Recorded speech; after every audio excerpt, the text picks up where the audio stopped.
ರವಾ ಚಕ್ಕುಲಿ ಮಾಡುವ ವಿಧಾನ. ಒಂದು ಪ್ಯಾನ್ಗೆ ನೀರು, ಉಪ್ಪು ಹಾಕಿ ನೀರು ಕುದಿಯುವಾಗ ಚಿರೋಟಿ ರವೆ ಹಾಕಿ ಅದು ಗಟ್ಟಿಯಾದ ಮೇಲೆ ಒಂದು ಬೌಲ್ಗೆ ಹಾಕಿ ಇದಕ್ಕೆ ಬೆಣ್ಣೆ, ಅಚ್ಚಖಾರದ ಪುಡಿ, ಓಂಕಾಳು, ಬಿಳಿ ಎಳ್ಳು ಹಾಕಿ ಚೆನ್ನಾಗಿ ಕಲಸಿ. ನಂತರ ಅಕ್ಕಿ ಹಿಟ್ಟು ಹಾಕಿ ಚೆನ್ನಾಗಿ ಮಿಕ್ಸ್ ಮಾಡಿ ಚಕ್ಕಲಿ ಒರಳಿಗೆ ಹಾಕಿ ಚಕ್ಕುಲಿಯಂತೆ ಒತ್ತಿ ಕಾದ ಎಣ್ಣೆಯಲ್ಲಿ ಕರಿಯಿರಿ. ಈಗ ದಿಢೀರ್ ರವಾ ಚಕ್ಲಿ ಸವಿಯಲು ಸಿದ್ಧ. ಓಕೆ, ಟ್ರೈ ಮಾಡುವ.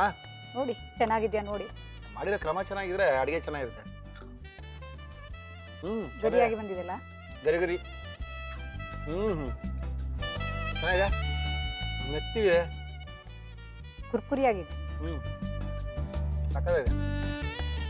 ಇಷ್ಟೊಂದು ಬೇಗ ಇಷ್ಟೊಂದು ಖಡಕ್ಕಾಗಿ ಫಾಸ್ಟಾಗಿ ಒಂದು ಚಕ್ಲಿ ಮಾಡ್ಬೋದು ಅಂತ ಗೊತ್ತೇ ಇರ್ಲಿಲ್ವೇನೋ. ಅದು ಒಡ್ಸ್ಕೊಂಬ, ಅದಕ್ಕೆ ಅದನ್ನ ಹಾಕು, ಮಿಷಿನಿಗೆ ಒಡ್ಸ್ಕೊಂಬ, ಪೌಡ್ರ್ ಮಾಡ್ಕೊಂಬ, ಚಕ್ಲಿ ಮಾಡು, ಬೆಳಗ್ಗೆಯಿಂದ ರಾತ್ರಿ ತನಕ ಅದೇ ರಾಮಾಯಣ. ಅಂದರೆ ತುಂಬ ಚೆನ್ನಾಗಿ ಈಸಿಯಾಗಿ ಚಕ್ಲಿ ಮಾಡೋದು ಹೇಳ್ಕೊಟ್ಟಿದ್ದೀರಾ. Thank you madam. Thank you.